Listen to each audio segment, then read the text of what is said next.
Hi friends, this is PCC academy from Vizag.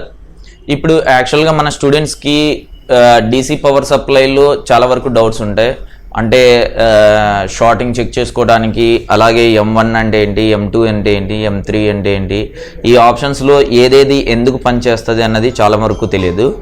ఇక్కడ ఏం చేస్తారంటే మన వాళ్ళు ఒక డీసీ పవర్ సప్లై కొన్న తర్వాత ఎక్కడైనా యూట్యూబ్ ఛానల్లో చూసి షార్టింగ్ ఐడెంటిఫికేషన్ యూజ్ చేయడానికి, బ్యాటరీ బూస్టర్ యూజ్ చేయడానికి ఇలా యూజ్ చేస్తుంటారు. బట్ కానీ చాలా వరకు రాంగ్ అండి. డీసీ పవర్ సప్లై అంటే ఏంటి అంటే, బ్యాటరీ ఒక ఫోన్ ఆన్ కావడానికి బ్యాటరీ బదులు, అంటే బ్యాటరీ యూజ్ చేయకుండా మనం ఒక రెండు ప్రోబ్స్, అంటే పాజిటివ్ టెర్మినల్, నెగిటివ్ టెర్మినల్ తీసుకొని ఒక పీసీబీకి కనెక్టింగ్ చేసి ఆ పీసీబీని ఆన్ చేయడానికి మనకి డీసీ పవర్ సప్లై ఉపయోగపడుతుంది. ఇందులో వోల్టేజెస్ లిమిట్స్ ఉంటాయండి. రకరకాల డీసీ పవర్ సప్లైలు ఉంటాయి. ఫస్ట్ వన్ వచ్చేసి నార్మల్గా 2 ఆంపియర్ 15 వోల్ట్స్ ఉంటుంది. ఇంతకుముందు పాతకాలంలో వాడేవాళ్ళు. అలాగే యానలాగ్ టైప్ వస్తుంది. యానలాగ్లో కూడా 2 ఆంపియర్ 15 వోల్ట్స్ వరకు ఉంటుంది. అంటే యానలాగ్ అంటే ఏం లేదండి, జస్ట్ ముల్ టైప్ ఉంటుంది. ముళ్ళు ఉంటుంది, అందులో ఎంత వోల్టేజ్ దగ్గర స్టెబిలిటీ నిలబడితే అంత అని, తర్వాత ఎలా ఇది ఎంత యాంపేర్లో కన్జ్యూమ్ అయితే అని. ఇప్పుడు మనకి చాలా వరకు చాలా స్టూడెంట్స్ సఫర్ అవుతున్న విషయం ఏంటంటే, ఒక డెడ్ ఫోన్ వచ్చింది అన్నయ్య, మీరు మీ ఇన్స్టిట్యూట్లో జాయిన్ అయినప్పుడు మీరు మధ్యలో ఏమైనా ఫోన్లు చేసేటప్పుడు చూసినప్పుడు మీరు just DC power supply connecting చేసి పలాని ప్రాబ్లం ఉంది, పిఎంఐసి ప్రాబ్లం ఉంది, లేదంటే కనుక సిపియు ప్రాబ్లం ఉంది, ఈఎంఎంసి ప్రాబ్లం ఉంది అని అనలైజింగ్ చేస్తున్నారు. ఏ విధంగా పాసిబుల్ అని చాలామంది అడిగారు. అలాగే డీసీ పవర్ సప్లైలో ఏ ఆప్షన్స్ ఎందుకు పనిచేస్తాయి అని చాలామంది అడిగారు. ఇప్పుడు ఈ ఆప్షన్స్ మనం క్లియర్గా తెలుసుకుందాం. అలాగే సెకండ్ వన్ ఏంటంటే కనుక, డీసీ పవర్ సప్లైతో డెడ్ ఫోన్ అన్నది ప్రాబ్లమ్స్ అనలైజింగ్ చేయొచ్చా లేదా అన్నది కూడా నెక్స్ట్ వీడియోలో వస్తుంది మీకు. ప్రస్తుతానికి డీసీ పవర్ సప్లై యొక్క వర్కింగ్ ప్రిన్సిపల్ మాత్రమే మనం చెబుతున్నాము. అంటే ఏ బూట్ కేబుల్ వాడాలి, ఎలాంటి కేబుల్స్ వాడడం వల్ల మీ ఫోన్ అన్నది 100% ఆన్ అవుతుంది. కొన్ని వాటికి జస్ట్ పాజిటివ్ నెగిటివ్ టెర్మినల్ చేస్తే ఆన్ అవుతాయి, కొన్ని పాజిటివ్ నెగిటివ్ టెర్మినల్ ఆన్ చేస్తే ఆన్ అవ్వవు. అలాంటి వాటికి మనం ఏ విధంగా సెట్ చేసుకోవాలి అన్నది ఇక్కడ క్లియర్గా చూపిస్తాను. అలాగే లేటెస్ట్ మోడల్ ఫోన్లు వచ్చేటప్పటికి, అంటే మినిమం OnePlus అలాంటి ఫోన్లు వస్తే ఎందుకన్నా డీసీ పవర్ సప్లైలో ఆన్ అవ్వట్లేదు అంటారు. అది ఎందుకు ఆన్ అవ్వట్లేదు, ఏంటి పరిస్థితి అన్నది ఇక్కడ మనం తెలుసుకుందాము. ఇక్కడ చూడండి, ఇది కొరాడ్ కంపెనీ. ఈ కొరాడ్ కంపెనీ KA3005D అంటే digital control DC power supply. ఇది మార్కెట్లో మనకి బెస్ట్ ప్రైస్కే దొరుకుతుంది. అంటే చాలా వరకు, అంటే మీరు అడగచ్చు, చాలా మోడల్స్ ఉన్నాయి కదా, ఇదే ఎందుకు రెఫర్ చేస్తారంటే, లో బడ్జెట్లో బెటర్ క్వాలిటీ ఉండటానికి ఇది మనం యూజ్ చేస్తాము. లో బడ్జెట్లో బెటర్ క్వాలిటీ ఉండటానికి ఇది యూజ్ చేస్తాము. ఇదేంటి అంటే, ఇందులో వచ్చేసి మొత్తము 4 ఛానల్స్ ఉంటాయి. వీటిని ఛానల్స్ అంటారు, మెమొరీ రీసేల్ అంటారు. అంటే ఛానల్ 1లో ఒక విధంగా, ఛానల్ 2లో ఒక విధంగా, ఛానల్ 3లో ఒక విధంగా, ఛానల్ 4లో ఒక విధంగా వోల్టేజెస్ని సెట్ చేసుకోవచ్చు. ఇప్పుడు మనం ఆన్ చేసి ఛానల్ 1లో ఎంత పెట్టాలి, ఛానల్ 2లో ఎంత పెట్టాలి, ఛానల్ 3లో ఎంత పెట్టాలి, ఛానల్ 4లో ఎంత పెట్టాలి, అంటే M1 అంటే ఛానల్ 1 అండి. మీరు కన్ఫ్యూజన్ అవ్వద్దు ఎక్కడాను. ఛానల్ 1 అంటే M1, ఛానల్ 2 అంటే M2, ఇలాగనమాట. ఇక్కడ 4 స్విచ్చెస్ ఉంటాయి. 4 స్విచ్చెస్లో 4 డివైడింగ్ వోల్టేజెస్ సెట్ చేసుకోవచ్చు. మన ఫోన్కి, ఏ ఫోన్కి ఎంత వోల్టేజ్ కావాలో అంత మాత్రం సెట్ చేసుకోవచ్చు.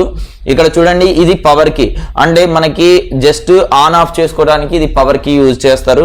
అలాగే ఇది అడ్జస్ట్, అంటే వోల్టేజ్ని, యాంపేర్ని అడ్జస్ట్ చేసుకోవడానికి ఉపయోగపడుతుంది. ఇది అప్ డౌన్ సెలెక్ట్ చేసుకోవడానికి. అలాగే ఇది వోల్టేజ్ కరెంట్, అంటే ఏదైతే మనం వోల్టేజ్ సెలెక్ట్ చేస్తామో ఆ సెలెక్ట్ చేసిన వోల్టేజ్ స్టెబిలిటీ ఉండటం కోసం మనకి ఇది ఉపయోగపడుతుంది. ఇప్పుడు స్టార్ట్ చేద్దాము. చూడండి, ఆన్ ఆఫ్ చేశాను. ఆన్ ఆఫ్ చేస్తే కనుక ఇక్కడ వోల్టేజ్, అంటే V అంటే వోల్టేజ్ అండి. వోల్టేజ్ యొక్క వాల్యూ ఎంత అంటే మినిమం 31 వోల్ట్స్ వరకు వస్తుంది. అంటే 30 వోల్ట్స్ రిక్వైర్మెంట్ ఉంటుంది. ఇక్కడ ఏ అనేది కదా, ఏ అంటే యాంపేర్ అండి. ఆంపేర్ ఇది కరెంట్. ఈ కరెంట్ ఎంత అంటే 5 ఆంపేర్ వరకు లోడ్ అవుతుంది. 5 ఆంపేర్ వరకు పర్ఫెక్ట్గా లోడ్ అవ్వడం జరుగుతుంది. అలాగే ఇక్కడ M1 అంటే first normal phones, Android phones ఉంటాయి. అంటే నార్మల్ ఆండ్రాయిడ్ ఫోన్స్ ఎలాంటివి అంటే Redmi 4A, 5A, Redmi 4X లేదా ఒక చిన్న తరహా ఫోన్స్ వరకు, అంటే ఒక పెద్ద తరహా ఫోన్స్ వరకు ఎంతవరకు అంటే Note 10 Pro Max ఇలాంటి ఫోన్స్ వరకు ఉన్నాయి కదా. ఇలాంటి ఫోన్స్ అన్ని మినిమం వచ్చేసి 4.7 వోల్ట్ 3 ఆంపేర్లో లోడ్ అవుతాయి. అంటే ఫోన్ ఆన్ కావడానికి 3 ఆంపేర్ కరెంట్ కావాలి. అలాగే వోల్టేజ్ రూపంలో 4.7 వోల్ట్ కావాలి మనకి. ఈ 4.7 వోల్ట్ అన్నది ఎలా సెట్ చేసుకోవాలి అంటే M1 క్లిక్ చేసాం కదా. M1 క్లిక్ చేసిన తర్వాత ఇక్కడ వోల్టేజ్ కరెంట్ అన్న ఒక ఆప్షన్ ఉంది, వోల్టేజ్ కరెంట్ అన్న ఆప్షన్ ఉంది. ఇక్కడ వోల్టేజ్ కరెంట్ సెలెక్ట్ చేసిన తర్వాత ఇక్కడ మనము ఇక్కడ 4 కావాలంటే 4 పెట్టుకోవచ్చు, లేదంటే 5 కావాలంటే 5 పెట్టుకోవచ్చు. రొటేటర్ స్విచ్ ఇటువైపుకు తిరిగితే కనుక పెరుగుతుంది, ఇటువైపుకు తిరిగితే కనుక తగ్గుతుంది. ఇక్కడ వచ్చేసి యువతలకి వచ్చేటప్పటికి మీరు ఈ డిజిట్కి వచ్చారనుకోండి మినిమం 30 వోల్ట్స్ రిక్వైర్మెంట్ ఉంటుంది. ఇప్పుడు ఇక్కడ మీరు 1 పెట్టి 2 పెట్టి అలా పెట్టేశారనుకోండి, ఇక్కడ 23 అని వచ్చింది కదా, 23 వోల్ట్స్కి వెళ్ళిపోతుంది. అంటే హయ్యర్ వోల్ట్స్. ఎప్పుడు కన్ఫ్యూజన్ అవ్వద్దు. ఇక్కడ 0 ఉండాలి, ఇక్కడ 4 ఉండాలి, 0.7 ఉండాలి.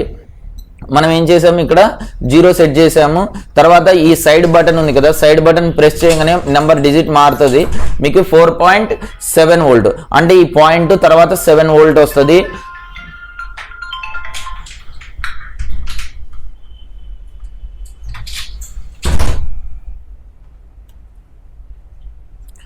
ఇక్కడ 0.7 అన్న వోల్టేజ్ జనరేటింగ్ అవుతుంది మనకి. ఇక్కడ 0.7 కూడా మార్చుకోవచ్చు అండి. మనము 4.5, 4.2 చాలా మంది కొంతమంది 4.2 వోల్ట్లోనే పెట్టుకొని చెక్ చేస్తుంటారు. ఎందుకు 4.2 వోల్ట్లోనే పెట్టుకుంటారు అంటే మినిమం ఒక ఫోన్ ఆన్ అవ్వడానికి కావాల్సిన వోల్టేజ్ వచ్చేసి బ్యాటరీ టెర్మినల్ మీద 3.7 వోల్టేజ్ అని రైట్ చేయబడుతుంది. అదే ఆండ్రాయిడ్ ఫోన్ అయితే కనుక 4 వోల్ట్స్ అని రైటింగ్ చేయబడి ఉంటుంది. కానీ నేను 4.7 ఎందుకు రెఫర్ చేస్తున్నానంటే కొన్ని ఫోన్లకి 4.2 వోల్ట్, 4.3 వోల్ట్, 4.5 వోల్ట్ వరకు ఉంటుంది. 4.7 వోల్ట్ వరకు మీరు సెట్ చేస్తే అప్ డౌన్ జరిగినా కూడా ఎటువంటి ఫోన్ అయినా ఆన్ అవ్వడానికి అవకాశాలు అనేది ఉంటాయి. ఇక్కడ మనకి ఇక్కడ 4.2 వోల్ట్ సెట్ చేసాం కదా, ఇందులో వచ్చేసి 4.7 వోల్ట్ సెట్ చేస్తున్నాను. ఇప్పుడు 4.7 వోల్ట్. ఇప్పుడు ఏంటంటే కింద మళ్ళీ అగైన్ వోల్టేజ్ కరెంట్ ప్రెస్ చేయగానే ఆంపేర్లోకి వెళ్ళిపోయింది. ఆంపేర్లోకి వెళ్ళిపోయిన తర్వాత చాలా వరకు ఏం చేస్తారంటే 2.5 ఆంపేర్ యూజ్ చేస్తారు. 2.5 ఆంపేర్ ఇప్పుడున్న లేటెస్ట్ మోడల్ ఫోన్లకి వర్కౌట్ అవ్వదండి. 2.5 ఆంపేర్ 4.2 వోల్ట్ యూజ్ చేస్తున్నారు. అది చాలా వరకు తప్పు. 4.7 వోల్ట్ 3 ఆంపేర్ యూజ్ చేస్తేనే మీ ఫోన్ అన్నది ప్రాపర్గా ఆండ్రాయిడ్ ఫోన్ ఆన్ అవుతుంది. బట్ కానీ OnePlus మోడల్స్కి హయ్యర్ ఆంపేర్, హయ్యర్ వోల్టేజ్ కావాలి. ఇప్పుడు మనం చెక్ చేస్తున్నది ఓన్లీ నార్మల్ ఆండ్రాయిడ్ ఫోన్స్ వరకు మాత్రమే. ఇక్కడ 2.5 ఆంపేర్ పెట్టాము. ఇక్కడ మీరు 2.5 ఆంపేర్ పెట్టింటే మినిమైజ్ చేసి 3 ఆంపేర్ సెట్ చేసుకోండి. చూడండి 1, 2, 3, 3.0 అండి. ఇది సెట్ చేసిన తర్వాత వోల్టేజ్ కరెంట్ని క్లిక్ చేయాలి. క్లిక్ చేస్తే కనుక వోల్టేజ్ అన్నది స్టెబిలిటీ అయిపోతుంది. స్టెబిలిటీ అయిపోయిన తర్వాత ఆన్ ఆఫ్ అని ఉంది కదా, on off button just on off చేస్తే మీకు కాన్సిస్టెంట్గా నిలబడిపోతుంది. 0.47 వోల్ట్ 3 ఆంపేర్ అన్నది స్టెబిలిటీ మీకు వచ్చింది. ఇప్పుడు ఇది వర్కింగ్ అవ్వాలి అంటే మనం ఇక్కడ ఆన్ ఆఫ్ బటన్ కొడితే ఇక్కడ వచ్చేసి ఫిక్స్ చేస్తే ఇక్కడ 0 వెళ్ళిపోతుంది. ఆన్ ఆఫ్ బటన్ 0 చేసాము. ఇప్పుడు ఇందులోంచి 4.7 వోల్టేజ్ అవుట్పుట్ వస్తుందా లేదా అని మనం చెక్ చేసుకోవడానికి 2 ప్రోబ్స్ ఫిక్స్ చేసాము. ఈ 2 ప్రోబ్స్కి మనం ఇక్కడ మల్టీమీటర్లో వోల్టేజ్ రూపంలో ఇక్కడ కనెక్టింగ్ చేసి వోల్టేజ్ రూపంలో కనెక్టింగ్ చేసి మనం చెక్ చేస్తున్నాము. రెడ్ ప్రోబ్ రెడ్కి,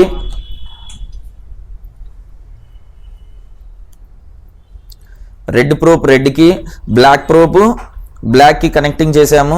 4.692 ఇక్కడ మీరు బాగా గమనిస్తే 2 ప్రోబ్స్ కనెక్టింగ్ చేశానండి. 2 ప్రోబ్స్ రెడ్ బ్లాక్ మల్టీమీటర్లో వోల్టేజ్ రూపంలో సెట్ చేశాము. ఇక్కడ చూడండి మీరు బాగా గమనిస్తే ఇక్కడ 4.7 వోల్ట్ ఉంది. ఇక్కడికి వచ్చేటప్పటికి 4.6.93 ఉంది. అంటే ఏదేని మల్టీమీటర్ చూపించేటప్పుడు 0.5, 0.4 వరకు చాలా వరకు తక్కువ చూపిస్తుంది. ఇప్పుడు దీన్ని బట్టి మీరు అర్థం చేసుకోవాల్సింది ఏంటంటే 0.47 వోల్ట్ అన్నది మనకి అవుట్పుట్ అన్నది బయటకు వచ్చింది. అలాగే 2.3 యాంపేర్ అన్నది అవుట్పుట్ అన్నది బయటకు వచ్చింది. ఇది నార్మల్గా ఒక ఆండ్రాయిడ్ ఫోన్ వస్తే ఆన్ కావాల్సిన వోల్టేజ్ యాంపేర్. అలాగే M1లో ఇది సెట్ చేసాము. M2లో చూడండి, M2లో ఆల్రెడీ ఎవరో సెట్ చేశారు 15 వోల్ట్స్ 2 యాంపేర్ అని.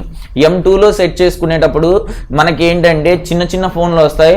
అంటే ఎలాంటి ఫోన్స్ అంటే నోకియా కీప్యాడ్ ఫోన్స్ ఇప్పుడు మార్కెట్లో చాలా వరకు కొంతమంది దగ్గర వాడుతుంటారు కదా. ఇలాంటి ఫోన్స్ మనం చెక్ చేసుకోవడానికి 3.7 వోల్టేజ్ 2 యాంపేర్ వరకు యూజ్ చేయొచ్చు. 2 యాంపేర్ నుంచి 2.5 యాంపేర్ వరకు యూజ్ చేయొచ్చు. ఇక్కడ ఆల్రెడీ 2 యాంపేర్ సెట్ చేశాను. పైన 3.7 వోల్టేజ్ నేను సెట్ చేస్తున్నాను. ఇక్కడ చూడండి వోల్టేజ్ను ఫిక్స్ చేశాను. ఇక్కడ బటన్ సైడ్ చేశాను, తర్వాత ఈ బటన్ సైడ్ చేశాను. ఇక్కడ 0కి వచ్చేసింది. తర్వాత ఇటువైపుకి వచ్చాను, మళ్ళీ ఏం చేశాను డౌన్ చేశాను, 3 వోల్ట్ సెట్ చేశాను. ఇటువైపుకి వచ్చేటప్పటికి మళ్ళీ అప్ చేశాను. అప్ చేస్తే ఇక్కడ మీకు 7 వోల్ట్ రిక్వైర్మెంట్ వచ్చింది. అంటే ఇప్పుడు ఇక్కడ 3.7 వోల్ట్ అలాగే 2 యాంపేర్లో స్ట్రక్ అయిపోయింది. అంటే ఇప్పుడు మనము ఆన్ ఆఫ్ చేసాము. ఆన్ ఆఫ్ చేసి M1 క్లిక్ చేసాము. M1లో వచ్చేసి 4.7 వోల్ట్ 3 యాంపేర్ ఉంది. ఇక్కడ చూడండి ఇక్కడ బటన్స్ మారుతున్నాయి. M2 క్లిక్ చేసాము. M2 క్లిక్ చేస్తే 3.7 వోల్ట్ 2 యాంపేర్ వచ్చింది. మీరు దీన్ని కూడా మల్టీమీటర్లో చెక్ చేసుకోవాలంటే చెక్ చేసుకోవచ్చు. ఆన్ ఆఫ్ క్లిక్ చేస్తే 3.7 వోల్టేజ్ అన్నది అవుట్పుట్ వచ్చింది. ఈ అవుట్పుట్ని మీరు మళ్ళీ మల్టీమీటర్లో చెక్ చేసుకుంటే మీకు 3.7 వోల్టేజ్ అన్నది చూపిస్తుంది. అంటే M1 వచ్చేసి ఆండ్రాయిడ్ ఫోన్స్ ఆన్ కావడానికి ఉపయోగపడుతుంది. M2 వచ్చేసి నార్మల్ కీప్యాడ్ ఫోన్స్ ఆన్ చేసుకోవడానికి ఉపయోగపడుతుంది. అలాగే M3కి వచ్చాము. M3లో చూడండి 31 వోల్ట్స్ 0.2 అంటే 1 యాంపేర్ కంటే చాలా లోలో సెట్ చేశారు. ఇది యాక్చువల్గా ఇలా సెట్ చేయకూడదు. ఇది ఎందుకు ఉపయోగపడుతుంది అంటే M3 అన్నది ఇందాక చెప్పుకున్నాను, OnePlus ఫోన్స్ చాలా వరకు ఆన్ అవ్వట్లేదు డీసీ పవర్ సప్లైలో అని చెప్తారు. ఇది ఎందుకు ఆన్ అవ్వదంటే OnePlus ఫోన్లకి మినిమం వచ్చేసి 9 వోల్ట్స్ నుంచి 10 వోల్ట్స్ వరకు రిక్వైర్మెంట్ ఉంది. 9 వోల్ట్స్ సెట్ చేసుకోవాలి. అలాగే యాంపేర్ వచ్చేసి మినిమం 5 యాంపేరు లేదా 4.5 యాంపేర్ వరకు సెట్ చేసుకుంటేనే మీ ఫోన్ అన్నది ఆన్ అవుతుంది. నార్మల్గా 3.7లో వోల్టేజ్లో పెట్టి మీరు డీసీ పవర్ సప్లై కనెక్టింగ్ చేస్తే ఫోన్ అన్నది ఎంత మాత్రము ఆన్ అవ్వడానికి ఛాన్సెస్ లేవు. అర్థమైందా? ఇక్కడ ఏంటంటే మనం ఇక్కడ ఏం సెట్ చేస్తున్నాం 9 వోల్ట్స్ సెట్ చేస్తున్నాం. అలాగే మినిమం 4 యాంపేర్ని తీసుకుంటున్నాము. ఇక్కడ చూడండి 9 వోల్ట్స్ సెట్ చేయడానికి వోల్టేజ్ కరెంట్ని నేను ప్రెస్ చేశాను. ప్రెస్ చేసిన తర్వాత ఆరో మార్క్ని ఇటువైపు మార్చాను. ఇటువైపు మారిస్తే 0లో పెట్టేశాను. ఇటువైపుకి వచ్చేటప్పటికి 9 వోల్ట్స్ సెట్ చేశాను. 9 వోల్ట్స్ సెట్ చేశాను. తర్వాత మళ్ళీ అగైన్ కరెంట్ ప్రెస్ చేశాను. కరెంట్ ప్రెస్ చేస్తే ఇటువైపుకి వచ్చింది. మనకి ఎంత కావాలి మినిమం 4 యాంపేర్ నుంచి 4.5 యాంపేరు లేదా 5 యాంపేర్ వరకు యూజ్ చేయొచ్చు. మనం ఏం చేసాము 4 యాంపేర్లో సెట్ చేసాము. వోల్టేజ్ కరెంట్ అన్నది లాక్ చేసాము. లాక్ చేయగానే మామూలుగా ఆటోమేటిక్గా లాక్ అయిపోతుంది. తర్వాత ఇక్కడ ఆన్ ఆఫ్ పెట్టాము. ఆన్ ఆఫ్ పెడితే ఇక్కడ చూడండి CV అన్నది ఒకటి వచ్చింది, అవుట్ అన్నది వచ్చింది. ప్రతిసారి మీరు గమనించాల్సింది ఏంటంటే M1 కొట్టిన తర్వాత ఇలా లాక్ అయిపోతుంది. లాక్ అయిపోతే ఎటువంటి యాంపేరు కానీ ఎటువంటి వోల్టేజ్ కానీ అవుట్పుట్ రాదు. ఎప్పుడైతే ఆన్ ఆఫ్ కొడతామో current plus voltage CV current plus voltage అన్నది రెండు అవుట్ అవుతున్నాయి, అంటే బయటికి వస్తున్నాయని ఇక్కడ డాట్స్ చెప్తున్నాయి. మీరు బాగా గమనించవచ్చు. CV కరెంట్, C అంటే కరెంటు, V అంటే వోల్టేజ్. మీరు బాగా గమనించవచ్చు. ఇక్కడ C అంటే కరెంటు, V అంటే వోల్టేజ్. అంటే వోల్టేజ్ యాంపేరు రెండు అవుట్ అవుతున్నాయి. OUT అంటే అవుట్ అవుతున్నాయని మీకు ఇది చెబుతుంది. అదే మళ్ళీ లాక్ చేసామనుకోండి, లాక్ చేస్తే ఇవి 2 బటన్స్ ఆఫ్ అయిపోయాయి. మీరు బాగా గమనించవచ్చు. 2 బటన్స్ ఆఫ్ అయిపోయాయంటే ఇందులోంచి అవుట్ అన్నది బయటికి రావట్లేదు. అంటే ప్రోబ్స్ ఏవైతే మనం కనెక్టింగ్ చేస్తామో ఈ ప్రోబ్స్కి అనేది రావటం లేదు. ఇది ఇప్పుడు ఏం తెలుసుకున్నాం, M3 వరకు తెలుసుకున్నాం. M4 ఎందుకు పనిచేస్తుంది అంటే M4 ఎప్పుడూనూ ట్యాబ్లు వస్తాయి, అలాగే ఐఫోన్స్ వస్తాయి, లేదా ఇంకొక ఏదైనా ఫోన్స్ వస్తే వీటికి మినిమం వచ్చేసి 5 వోల్ట్స్ నుంచి 10 వోల్ట్స్ మధ్యన ఉంటుంది. 5 వోల్ట్స్ టు 10 వోల్ట్స్ వరకు ఉంటుంది. ఈ 5 వోల్ట్స్ నుంచి 10 వోల్ట్స్ వరకు మనం సెట్ చేసుకొని ఏదైనా ఒక యాంపేర్, అంటే ఇప్పుడు రిక్వైర్మెంట్ ఉంది, ఒక ట్యాబ్ వచ్చింది అంటే లెనోవో ట్యాబ్ కానీ ఇంకొకటి ఏదైనా ట్యాబ్ కానీ ఉంటుంది. దానిపైన ఎంత రాస్తాడంటే 5 వోల్ట్స్ బ్యాటరీ అని రాస్తాడు. అలాగే 3000 mAh అంటాడు. 5 volts బ్యాటరీ అంటే ఇప్పుడు మనం M1లో వచ్చేసి 4.7 పెట్టుకున్నాం, M2లో వచ్చేసి 3.7 పెట్టుకున్నాము, M3కి వచ్చేటప్పటికి 9 volts పెట్టేసి 4 ఆంపియర్ ఇచ్చాము. ఇప్పుడు ట్యాబ్కి వచ్చింది 5 volts ఉంది, కింద వచ్చేసి 3000 mAh అనింది. 3000 mAh అంటే మిల్లీ ఆంపియర్, 3000 మిల్లీ ఆంపియర్ అంటే మనకి ఒక 3 ఆంపియర్ వరకు లోడ్ అన్నది పడుతుంది. 3 ఆంపియర్ లోడ్ పడాలి అంటే ఇప్పుడు మనం M4లో ఏం సెట్ చేసుకుంటున్నాం, ఏదైనా ట్యాబ్లు కానీ లేదా ఏదైనా అన్నోన్ మోడల్స్ వస్తే వాటిని చెక్ చేసుకోవడానికి కన్విన్స్గా మనకి ఎప్పటికప్పుడు మార్చుకోవడానికి M4 అన్న ఆప్షన్ని యూజ్ చేస్తాం. M4లో ఎంత సెట్ చేస్తున్నాం, మినిమం వచ్చేసి M4కి మినిమం వచ్చేసి 5 volt అలాగే 3 ఆంపియర్ సెట్ చేసుకున్నాం. వోల్టేజ్ కరెంటు ఇక్కడ మళ్ళీ క్లిక్ చేసాము, మళ్ళీ సైడ్కి వెళ్ళాము, ఇక్కడ 0 చేసాము, ఇక్కడ వచ్చేసి 5 పెట్టాము, 5 volt. అలాగే మళ్ళీ కరెంట్ క్లిక్ చేసాము, ఇటువైపుకి వచ్చేటప్పటికి 3 ఆటోమేటిక్గా ఉంది, ఇటువైపు వచ్చేసి 0 చేసాము. అంటే ఇప్పుడు 5 volt 3 ఆంపియర్, 5 volt 3 ఆంపియర్. ఇప్పుడు మనకి ఆన్ ఆఫ్ చేసాము, ఆన్ ఆఫ్ చేస్తే M4లో సెలెక్ట్ చేసాము, అలాగే ఇక్కడ ఏమైంది సిసి అండ్ అవుట్ రెండు బయటకు వచ్చాయి. రెండు అంటే కరెంటు వోల్టేజ్ అవుట్ అన్నది అయ్యాయని ఇది చెప్తుంది. అదే మళ్ళీ ఆన్ ఆఫ్ కొడితే లాక్ అయిపోతుంది, ఆన్ ఆఫ్ కొడితే మళ్ళీ లాక్ అవుతుంది. ఇప్పుడు M1, M2, M3, M4 గురించి తెలుసుకున్నాము. ఇటువైపు ఉన్న ఆప్షన్స్ ఎందుకు పనిచేస్తాయని చాలా వరకు డౌట్ ఉంటుంది. ఇప్పుడు చూడండి, మనము ఇక్కడ ఏదేని ఒక లాక్ చేసాం అంటే లాక్ అయిపోయింది, అంటే అవుట్ అన్నది జరుగుతుంది. అవుట్ జరిగినప్పుడు ఏదేని ఒక కరెంటు మనం మొబైల్కి కానీ పీసీబీకి కానీ కనెక్టింగ్ చేసినప్పుడు అప్ అండ్ డౌన్ జరుగుతుంది. అంటే 0.200, 150 అలా పడుతుంది కదా. అలా పడినప్పుడు ఇక్కడ లాక్ అనే ఆప్షన్ ఉంది, లాక్ అని క్లిక్ చేస్తే అక్కడ ఆ యాంపేర్ అన్నది లాక్ అయిపోతుంది. ఇక్కడ చూడండి మీరు M4 3 ఆంపియర్లో ఉంది కదా, లాక్ చేశాను. M1 అన్నది లాక్ అయిపోయింది, అంటే బీప్ సౌండ్ వస్తుంది. ఈ బీప్ సౌండ్ అన్నది లాక్ అయిపోయింది. ఇప్పుడు మీరు ఎంత కొట్టినా కూడా ఇది పనిచేయదు. అంటే ఈ యాంపైర్ అన్నది కాన్సిస్టెంట్గా ఉంటుంది. అంటే మనం మొబైల్ టెస్ట్ చేసినప్పుడు మీరు ఎన్నిసార్లు ఇక్కడ అప్ అండ్ డౌన్ జరుగుతుంది. ఎప్పుడైనా ఫోన్ గమనించితే మీరు డీసీ పవర్ సప్లైకి పెడితే 0.150, 300, 200 అలా తీసుకొని అప్ డౌన్ జరుగుతుంది కదా. మనకి నచ్చినప్పుడు ఇక్కడ లాక్ బటన్ గట్టిగా ఒత్తి ప్రెస్ చేస్తే ఏమవుతుంది, యాంపైర్ అన్నది లాక్ అయిపోతుంది. ఏదైతే లాక్ అవుతుందో ఆ యాంపైర్ కాన్సిస్టెంట్ గా ఉంటుంది, మనం చూసుకోవడానికి నెక్స్ట్ టైం అనేది యూస్ఫుల్ గా ఉంటుంది. తర్వాత ఇప్పుడు ఇది లాక్ చేసాం కదా, ఇక్కడ ఏ బటన్ ప్రెస్ చేసినా కూడా అవ్వదు, నథింగ్. అంటే మీరు ఏ బటన్ ప్రెస్ చేసినా అది అప్ అండ్ డౌన్ జరగదు, అంటే వేరే దాంట్లోకి వెళ్ళదు. ఇప్పుడు మనం ఏం చేసాం, దీన్ని మళ్ళీ అన్లాక్ చేసుకోవాలంటే మళ్ళీ గట్టిగా ప్రెస్ చేసి పట్టుకుంటే అన్లాక్ అయిపోయింది. మళ్ళీ ఆన్ ఆఫ్ కొడితే సిసి అవుట్ బయటికి అన్నది అవుట్పుట్ వోల్టేజ్ వచ్చింది. అలాగే ఓసిపి అంటే ఏంటి అంటే ఎప్పుడైనాను ఓవర్ కరెంట్ పాస్ అయితే కనుక బీప్ సౌండ్ వస్తుంది, అలాగే టక్ అని డిస్కనెక్టింగ్ అనేది అయిపోతుంది. ఇక్కడ చూడండి, ఓసిపి ఆన్ చేశాను కదా, ఓసిపి ఆన్ చేశాను, రెండు టెర్మినల్స్ ఉన్నాయి కదా, రెండు టెర్మినల్స్కి ఇప్పుడు పాస్ అంటే కరెంట్ని అవుట్ ఇస్తున్నాను. చూడండి, కరెంటు వోల్టేజ్ అవుట్ ఇచ్చాను. ఇక్కడ ఏమైంది, జస్ట్ ఇలా షార్ట్ అంటే మనం పీసీబీకి పెట్టంగానే ఏదేని ఒక షార్టింగ్ ఉన్న ఫోన్ ఉన్నదనుకోండి, బై మిస్టేక్ అయి షార్ట్ ఉన్న ఫోన్ ఉంటుంది, అంటే వీబ్యాట్ సప్లై కంప్లీట్గా షార్ట్ అయిపోయి ఉంటుంది, అంటే గ్రౌండింగ్ కలిసిపోయి ఉంటుంది. అలాంటి ఫోన్ వచ్చినప్పుడు ఈ టెర్మినల్స్ మామూలుగా ఓసీపీ లేకుండా డైరెక్ట్ కనెక్టింగ్ చేస్తే ఏదైనా ఐసీ హీట్ అయిపోతుంది, ఏదైనా కాంపోనెంట్ డ్యామేజ్ అయిపోయి బర్న్ అయ్యే అవకాశాలు ఉంటాయి. అలాంటి వాటికి వచ్చినప్పటికీ ఇక్కడ మనము ఓసీపీ అన్నది సెలెక్ట్ చేసి పెట్టుకున్నామంటే అక్కడ షార్టింగ్ అయిందంటే టెర్మినల్ మీద నువ్వు కనెక్టింగ్ చేయగానే టకాన్ని పడిపోతుంది.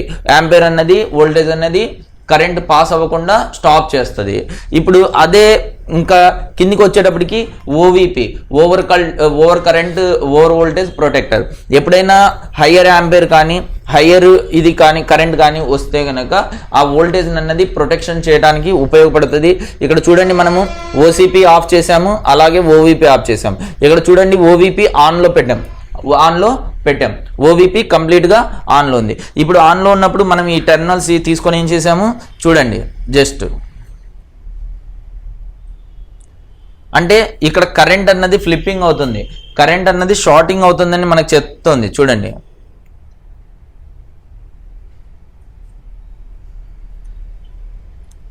అంటే ఏదైతే హయ్యర్ వోల్టేజ్ వస్తుందో మన దానికంటే ఏదైతే హయ్యర్ వోల్టేజ్ వస్తుందో ఆ వోల్టేజ్ అన్నది ప్రొటెక్షన్ చేయడానికి ఈ ఓవిపి మనకి ఉపయోగపడుతుంది. దీన్ని కరోడ్ అంటారు. DC power supply only phone on కావడానికి కావలసిన వోల్టేజ్ని ప్రొవైడింగ్ చేసేదే డీసీ పవర్ సప్లై.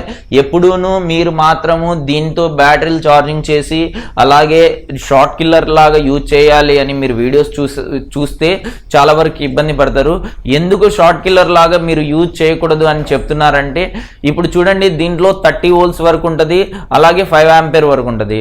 అంటే యాక్చువల్గా మనకి మొబైల్ ఆన్ కావడానికి మినిమము 2.5 ఆంపియర్ నుంచి 4 ఆంపియర్ బిలోనే ఫోన్ అన్నది రన్ అవుతుంటుంది.